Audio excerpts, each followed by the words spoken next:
Newsfirst Newsline with Faraz Shaukat Ali. And a very good morning to you. This is Newsline, live as always from the Newsfirst studios in Dawson Street in Colombo. And today was a better day. It was better in the sense it was not so wet. It was quite good actually. And the traffic's running smoothly, or it was. So as you set off on your journeys, after you watch this program, good luck to you. And this morning, to discuss some pressing matters, is that wonderful legal expert back from his travels in the northern parts of America, is Mr. Gomin Dasri. Very good morning to you, Mr. Dasri. Morning, morning. Lovely to have you back with us. Thank you, and lovely to speak to you. I see the anacondas have sort of... No, I couldn't. My visa was cancelled at the last minute to Brazil, so I took flight to Canada. Oh, really? Have they got earmarked you as some sort of... No, but they won't give reasons in Brazil for rejecting a visa. It was approved, I think, in Sri Lanka. I bought the ticket, and then I was told last minute that Brazil has let me down badly.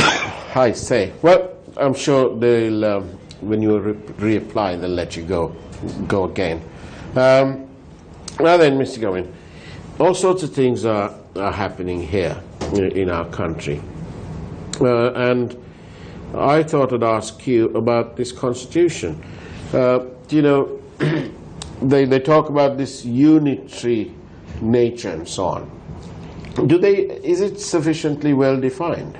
Well, for us, I think the most peculiar arrangement that has been made, they say they want to strengthen the unitary structure. And to do that, they're doing it in the most peculiar way. They are giving one meaning in English, two meanings in English, one meaning in Sinhala, and one meaning in Tamil. Therefore, what are they doing? They are they are diluting the term unitary, making it more complicated. And finally, what will happen is that there would be more disputes arising in the fact that more words are introduced, and also the fact that the Tamil word has been changed. Now, what is shocking is, if you want to make the unitary concept stronger, there's one easy way. You can't do it with words. You have to do it with words in the plural. What they should do is have the word unitary and give it the most strongest possible definition to unitary, and then it becomes a totally unitary concept. I think they are fooling the people by saying unitary and trying to introduce something else behind their back. And what do you think they're trying to introduce behind their back? I think they want to introduce something that will take it further away from the 13th Amendment. And I think what they're trying to do, if you look at the whole picture, is that we merge in the... Now, remember, I agree with the Prime Minister, these are mere proposals, proposals of different parties. But the proposals are dangerous, because one of the proposals is they are merging, they are saying that the North and East must merge as one unit. That's the proposal, and they'll have a referendum. Now the referendum on that, the results are foregone and known. It means with the UNP also opposing the merger, as stated in today's newspapers. Some of them, I'm reading Ceylon today, they say that if the UNP also joins, all three parties of the South will be against the merger, while the parties in the North will be for the merger. So what is the reflection that will show? It will show a clear division between the Sinhalese and the Tamil-speaking people, so that finally you will have a situation where Northeast works for a merger, of merging, and the international position will be that the Sinhalese and the Tamils and the Muslims can't get on, therefore separate.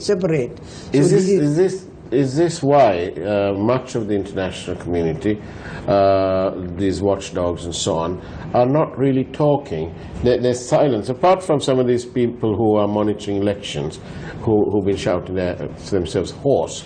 Apart from them, you know, the international community seems to be very, very, very silent on this whole matter. Very silent, and what is strange is they're all urging elections, because if you don't hold the local authorities election, how can you possibly hold a referendum island-wide on a single day? Indeed. So this is a peculiarity, and the whole thing is to give the impression that there's a deep division between the North and East. Now what I say is the reconciliation process must go in first. People must be reconciled, and I think these proposals should not be put before this this generation. This generation has ended the war. They have successfully eliminated terrorism, which is disliked by the people in the north, some of them. And therefore, this is a matter that should be decided, I think, by the next generation. I think we should put this whole thing off, go on as it is, and put it maybe in 15 years' time when people are more used to having gone through the reconciliation process. And I think one of the best things that happened in recent times was the appointment of the Navy commander, a Tamil gentleman. Remember, I participated in the war very strenuously, and I remember some of the Tamil gentlemen who fought for the forces. Yes, no, some of the finest people. That's very encouraging that we had political leaders, visionaries in a way, who had the shall we say guts, or who were fine and upstanding enough to leave aside communal bias and to appoint him as the commander of the Navy. Excellent, excellent. I mean, that is the kind of thing that gives confidence to the Tamil-speaking people. One of their own people being promoted, one of those who has fought the war, who fought it very, very strenuously. Because remember, during that time, so many Tamil people who were fighting the war from the armed forces did it because they were members of a service. They did the most dedicated service. Not only Tamils, I would say there were Christians, Catholics of minority communities who fought, like a number of people, I don't want to mention names, but they did it. And here is one person who emerged. And what I'm very disturbed is, now you may be able to answer that question. Why was his term only extended by 1 month? Now that is shockingly bad. Now, Mr. Gamin, normally I ask the questions and you provide the answers. You've taken it the other way around today. But I'm going to give in terms of seniority. Thank you. So, and seeing that you're a much loved and respected figure. I have to remind you that I am but the host of Newsline, and I have no information coming from any quarters as to why this extension has been for only 1 month. I can imagine that there are others also waiting in the wings, and who need to be recognized for their own service records, and so we can't. I suppose this is but one opinion. I think that the president and his advisors must have some reasons to. But those reasons should be made known, because otherwise, this is the kind of issue that can trigger off differences. I think yes, in that I take your point that in this instance, because of this nature, and it will send a message. Perhaps the presidential team will be best advised to issue a sort of statement clarifying. I know the president doesn't have to clarify these things, but as you say, because of the value of this appointment in the wider terms. You see, for us to cut short the story, he did a very good thing by appointing a Tamil. Yeah. I think it should be lauded. At the same time, when he's asked for an extension, giving it 1 month, when previously all officers have been given, all commanders have been given at least 6 months to 2 years. Yeah. That is the break point, and that is something he should give reasons for his own goodwill, to maintain the goodwill he has with the Tamil people. Indeed, yes. But again, it mustn't be seen that he is merely responding to pressure from one particular group. Otherwise, we will all be here every day discussing every blessed item that comes out on E-News, C-News, and all sorts of news, which are not the mainstream, and we have no way of engaging with them. Thank you, Faraz. I think you answered it adequately by not answering, but I think you should call somebody from the Naval Secretary. I will. We shall contact the Presidential Secretariat and ask them if they're willing to provide some form of explanation. Thank you. I won't be sending this to the Minister of Defence, or the Deputy Minister of Defence, rather, because we might get a wishy-washy one from PM. We don't want that, do we? No, we don't. No. All right. Well, now that I've answered your question, now can we get back on the track, and let's go this way. Now then,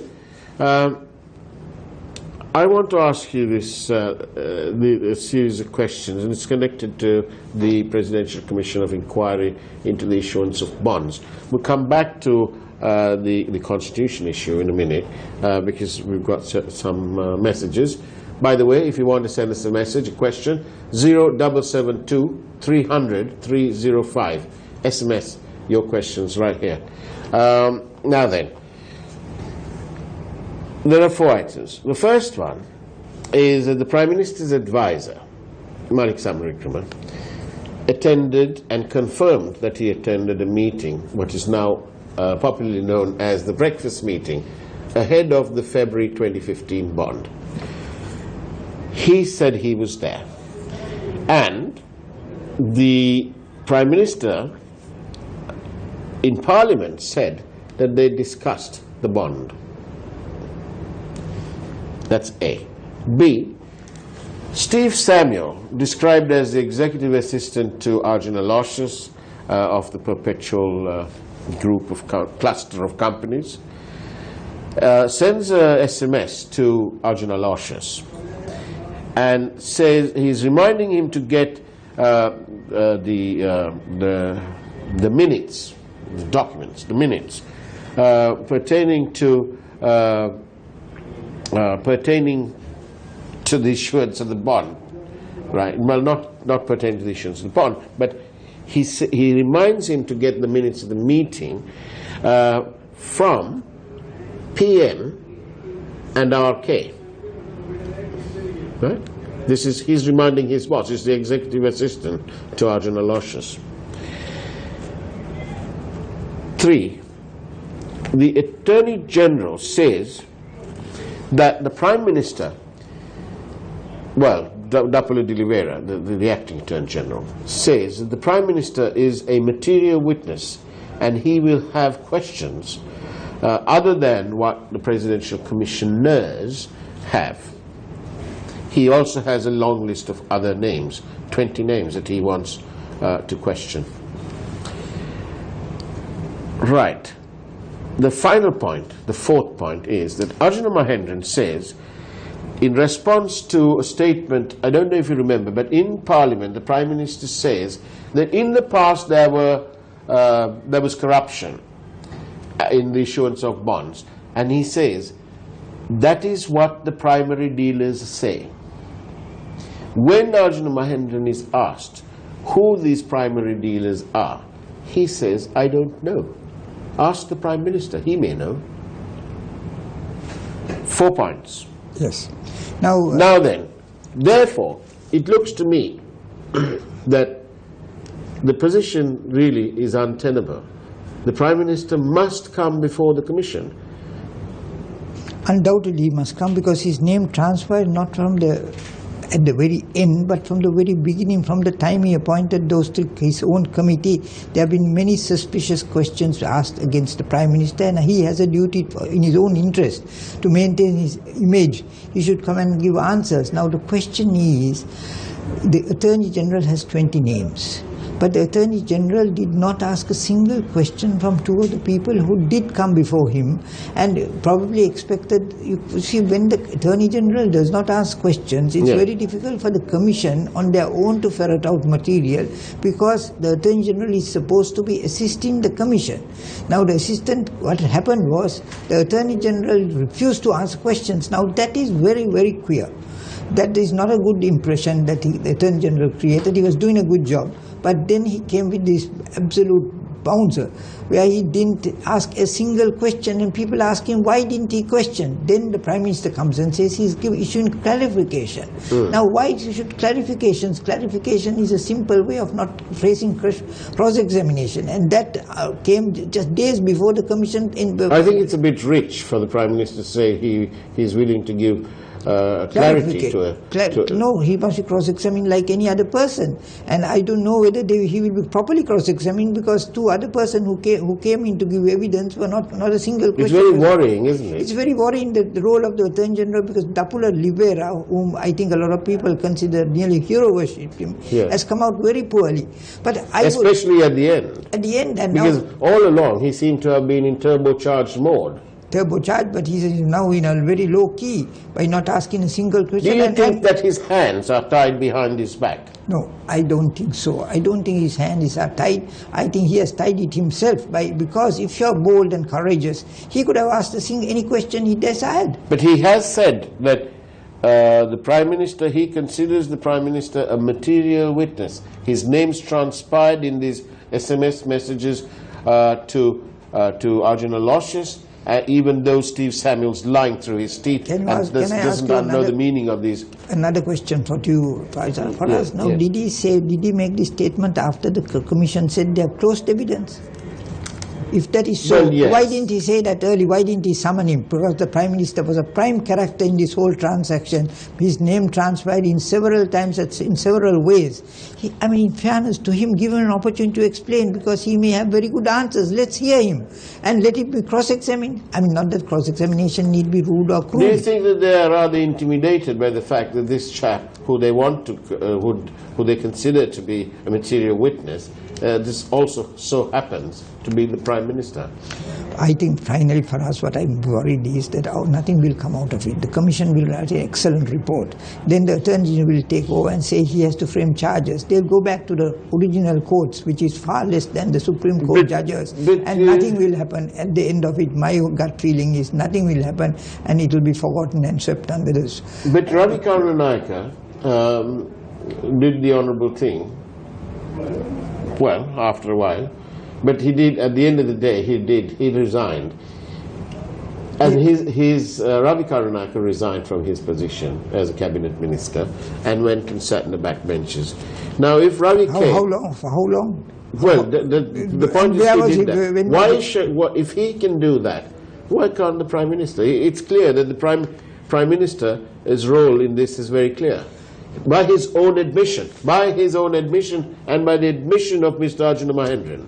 What I feel is the Prime Minister and the Minister of Finance had no business to be in this transaction, because they should have come out first. They should have said, we want to give this evidence, without saying, I love a clarification.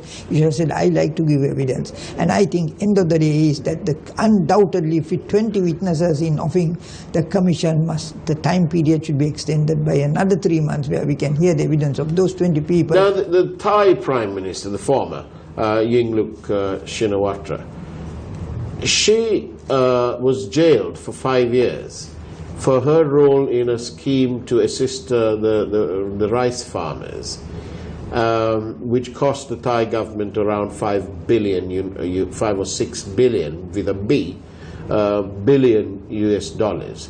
And she was convicted for her role in that for 5 years.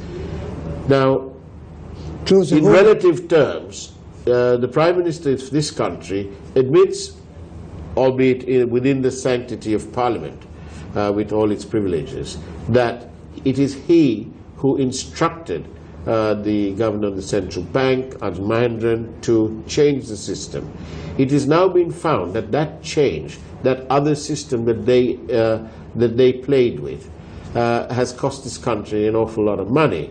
And no greater proof than the fact that this governor and this monetary board have gone back to the previous system. Undoubtedly, these cannot be settled by clarifications, and the recommendation should be a surcharge everybody who was in charge of, who operated to create this massive loss to the country and to its people. There can't be punishment. You might not be able to send them to jail, the Commission, but at least let them have the courage to surcharge these people, because that is within the laws, and that must be done. That is possible under the Audit Act and number of other acts that are now in existence. They must be surcharged, because if you just let this slip over, allow this to slide down, nothing will come out. And here is an occasion where the commissioners have played brilliantly well, and they must do so with 20 witnesses in the offing. Somebody must make an application. I think Dapula Livera is the best man to do it, because he has 20 witnesses in his bag, and that bag has been opened very recently. So let him put it forward and make an application to the Commission, whether it can be extended by another 3 months, and the Commission should then look into the matter and not merely seek clarifications, but put the Prime Minister in the box. What about these people, that Pitipana committee, those 3 people who said that there was no corruption? Well, I think one has to understand that I don't know what their terms of engagement was, the terms of reference. Maybe they were somewhat, I think the whole exercise, that's another question you must ask the Prime Minister. Why were the terms so limited? Why when President selected such an eminent panel, why did the Prime Minister go so low-key? Yes, and there's also another matter that has been bugging me, and that is that in Parliament, the Prime Minister, when he explained what he did, what his reaction was to this controversy, he said, and he did say it, and it is in Hansard, he said that he had appointed this committee, the three-member committee, on the 27th of February. How, pray, Mr. Govindasri, can you appoint a committee within, the bond was issued on that day. So what is the information the Prime Minister had in advance? Was it that he appointed, by his own words, that he appointed this commission on the 27th of February 2015, the day that the bond. Did the Prime Minister know something was wrong? Is that why he quickly made up this, put together this crew, this three-member crew? So isn't that a very valid reason that the Prime Minister should come first, should come early in the list, and even if he does come, will Mr. Dapula Rivera or the Attorney General's Department question his statement, with any respect that is due, acknowledged, his statement, quite frankly, smells of political expediency and survival and nothing at all to do with the bond. I feel so because normally a man who's clean will want to come and bear his chest out and tell the whole story. But he is taking cover under the word clarifications. Now that's a very limited area.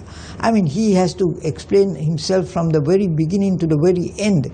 But why didn't the Attorney General's Department, who has done a magnificent job in respect of certain witnesses, not bring him forward and ask these questions? And when two people did come, they didn't ask him any questions at all. Yes, certainly the public are realizing that there was something amiss, and it's no good saying that nobody interfered and nobody did this. No, the bottom line is that Ravi Karunanak was questioned intensively for over 6 hours, and what emerged, I don't think, Warren Sima place in the cabinet at all, and certainly not as the Minister of Foreign Affairs. Indeed. All these people have to face the music, but I don't think anyone will have to do so, because the only way that the Commission can make recommendations is with regard to surcharges, and that may be a way of bringing the money, but I don't know whether they'll succeed in recovering. It may be all a paper decree. Yes, but the point is very simple. I mentioned the 4 points.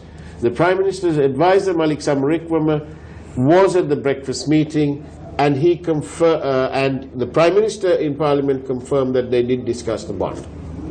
So that's a matter Prime Minister has to answer questions on that, undoubtedly. Steve Samuel, Executive Assistant to Arjun Aloysius, in evidence under oath, says in these messages that were sent, refers to the PM and RK, and is reminding his boss Arjun Aloysius AA to get certain minutes of a meeting held the previous day, and reminds his boss that the bond is tomorrow.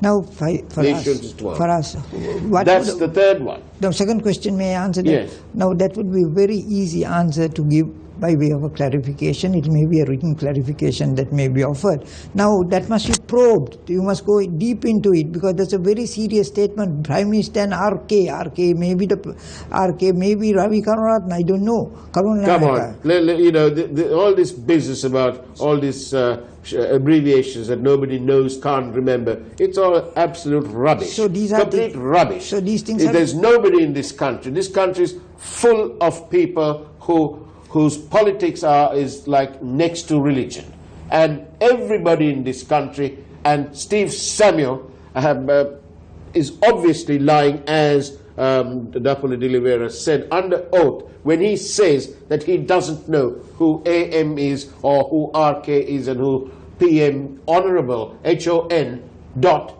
capital P, capital M, PM means. And he says he was just taking the landline and typing it out. What complete rubbish. It is as rubbish as the former minister expecting the entire country to believe him that he and his wife and daughter didn't discuss who had paid the rent or who hadn't paid the rent. Now, you are very vocal, but I wish the leader of the opposition and the opposition is as vocal as you are, Faraz, because the whole thing is few media people and few individuals are making a lot of noise. The commission is doing a good job of work, but what is the outcome of it if the opposition, which is very strong in parliament, nobody seems to raise any of these matters? And the Prime Minister has the gall to come out there and take editors and so on to task and engage in some cheap publicity about the Central Expressway and so on. And what is to be... And I'm sorry, not the Central Expressway, and also about the Constitution. And about the Mahanayakas. And about the Mahanayakas, that's what I mean. What a stupid thing to say, because in this age where telecommunication is so rapidly developed, people needn't be in a place, and they gave the answer that they had authorized. He should... You see, a politician, when they make an allegation against the person, must know they will rebound, and they must have an answer for that. Now he's now saying he's going to meet the prelates. That's today's headline. That's right. But, I mean, he's got egg on his face now, yes, hasn't he? But he's asking for egg. I mean, he's eating a lot of egg himself by asking for all this material and getting splashed across the face, because he should have never raised that issue, knowing that it's a very weak point to make, because they would have said, well, we've got authorization prior, subsequent, because that even subsequently it amounts to ratification. And the other thing is, these politicians, the Prime Minister included, make the most outrageous remarks and statements and think that it goes past the people of this country. Do you remember a few days ago, he said that by the end of 2018, all debt will be settled. What's he talking about? Pfizer. The central bank, of which he is the minister in charge of, okay? Their report says that our debt is over 10 trillion. Is he going to pay it all back? What's he talking about? Tell me, why doesn't he hold local government elections? That will give the results fast. Indeed. So he's not holding. I can be sure they're making poor Mustafa fall for it. He's the fall guy, and I think Mustafa will now jump. I advise him to jump sides, because things are hotting up, and a lot of people, this constitution, not holding elections, all these amount to a very fast dissolution of the Parliament administration. But you can't do it, because that great pundits of constitutional law have put a stop for 4.5 years, and now they're merging the Northeast, and they're going to have a referendum making a clear division between the Sinhalese and the Tamils, when we should be playing the role of a major role in the reconciliation exercise. Indeed, that's what we need to do. We need to forge ahead with reconciliation, and that can happen with the next generation. This generation is difficult. We've got one more question from a viewer, right? And oh gosh, there's many coming. But anyway, let's take this one. Why is this government always referring to the previous government and not referring to the robberies that they are committing? Only yesterday, PM, we all know who PM is, Steve Samuel, told a gathering that the country is in this state because of the previous government. He thinks the village people don't know the facts. I think the country is in this situation because of both governments, previous and the present. And the past. But let's hope the future is going to be at least there's some savior coming in to help us in the future. Indeed. Well, those are the questions. Just one question. Yes. Is there time for any more? Well, we got one more. Let's do this.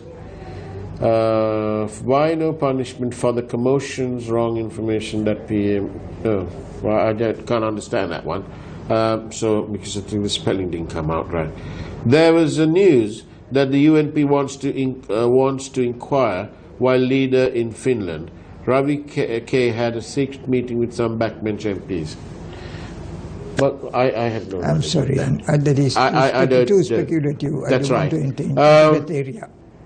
Now then, what do you think the Japanese Prime Minister Shinzo Abe will say when he hears that Lakshman Kiryala is blaming the Japanese for this sort of apparent abuse of the national tender procurement guidelines? Well, he says that it was the Japanese insisting. That's why he had to do that. Well, I don't think the Japanese Prime Minister will waste any time on a Sri Lankan minister, and he may not even know Kirialla's name or have heard of him. But I don't know whether this news. One other thing I want to ask you quickly. We've got about a couple of minutes left. Lakshman Kirialla said that he's but of course in Parliament, he said that he's got over 400 million rupees in the bank account, his bank account.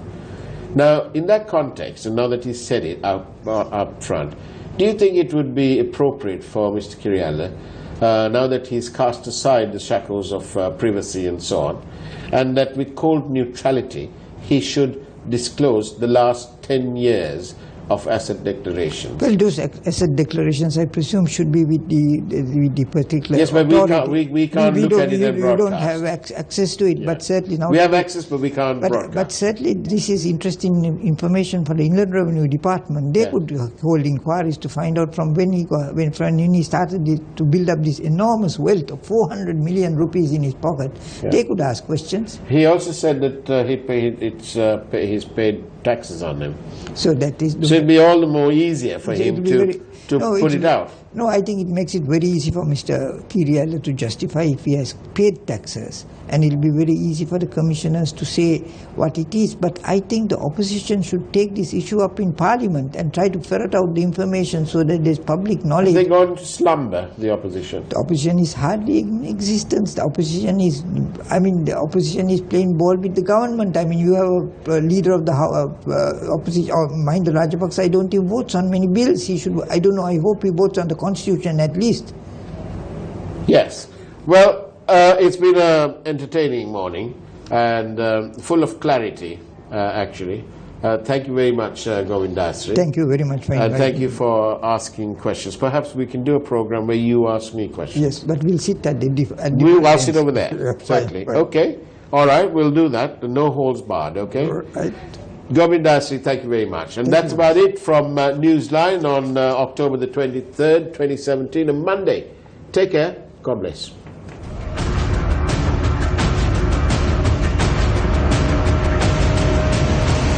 News First, Newsline with Faraz Shaukat Ali.